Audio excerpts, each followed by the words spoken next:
विधान परिषद में योगी बोले 6 साल तक पसीना बहाया तब यूपी के बारे में लोगों की धारणा बदली। बजट पर विधानसभा में विपक्ष को करारा जवाब देने के बाद गुरुवार को मुख्यमंत्री योगी आदित्यनाथ ने विधान परिषद में बजट पर चर्चा करते हुए सरकार की उपलब्धियां गिनाई। उनका फोकस फरवरी में संपन्न हुई ग्लोबल इन्वेस्टर समिट पर रहा।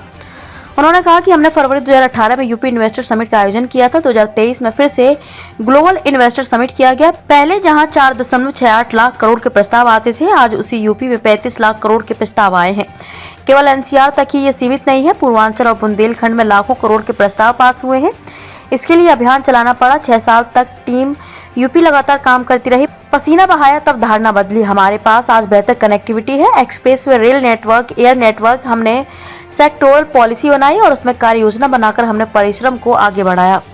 पॉलिसी बनाई गई, एंटी भूमाफिया टास्क फोर्स बनाकर 64,000 हेक्टेयर भूमि का लैंड बैंक बनाकर भूमाफियाओं से मुक्त कराया। परिणाम हमारे सामने है। विदेशों से लेकर प्रदेश के पिछड़े इलाकों तक से आ रहा है निवेश। मुख्यमंत्री योगी ने ग्लोबल इन्वेस्टर समिट के लिए सरकार की ओर से किए गए प्रयासों के बारे में जानकारी देते हुए कहा कि इस बार हमारे डिप्टी सीएम और वरिष्ठ मंत्रीगण जिस देश में गए उनका हर जगह सम्मान के साथ स्वागत हुआ।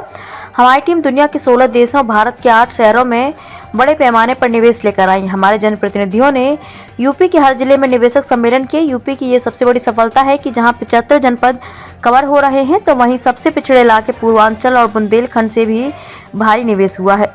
पहले यूपी के इन्वेस्टर समिट लखनऊ में ना होकर दिल्ली और मुंबई में होते थे। पूछा जाता था कि यूपी में क्यों नहीं करते, तो जवाब मिलता था कि यूपी में कोई नहीं आएगा। मुख्यमंत्री योगी ने कहा कि भाजपा 5 साल तक प्रदेश में सफलतापूर्वक शासन करने के बाद फिर से 2/3 बहुमत के साथ प्रदेश की सत्ता में आई। 2016 का बजट 3.29 लाख करोड़ था। 2017 में 3.40 लाख करोड़ का बजट था। आज 6 साल बाद हमने 6.90 लाख करोड़ का बजट सदन में पेश किया, जो प्रदेश के 25 करोड़ जनमानस की आकांक्षाओं के अनुरूप है। ये बजट यूपी की अर्थव्यवस्था में विकास को दिखाता है। प्रदेश के अंदर व्यवस्थाओं को सुदृढ़ करने में हमें सफलता प्राप्त हुई है। प्रधानमंत्री ने 2014 में सबका साथ, सबका विकास, सबका विश्वास और सबका प्रयास का मंत्र दिया था।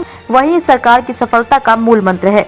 गांव, गरीब, महिला, किसान, युवा सबको एक साथ जोड़ते हुए प्रत्येक क्षेत्र में विकास दिखाई दे रहा है। कभी युवाओं के सामने पहचान का संकट था, संगठित अपराध के माफिया की पैरेलल सत्ता चलती थी, बेटियां सुरक्षित नहीं थी, किसान आत्महत्या कर रहे थे।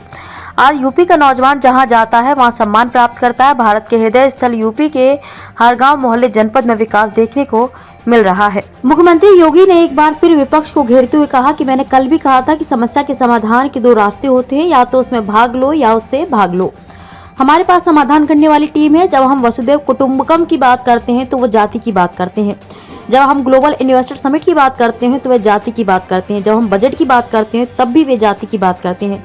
ये सब जानते हुए कि इसी कारण ये यूपी के नौजवानों के सामने पहचान का संकट खड़ा हुआ था। इस संबंध में एक बड़े विद्वान ने कहा था कि समस्या का समाधान इस बात पर निर्भर करता है कि आपका सलाहकार कौन है। दुर्योधन का सलाहकार शकुनी था और अर्जुन के सलाहकार श्री कृष्ण थे।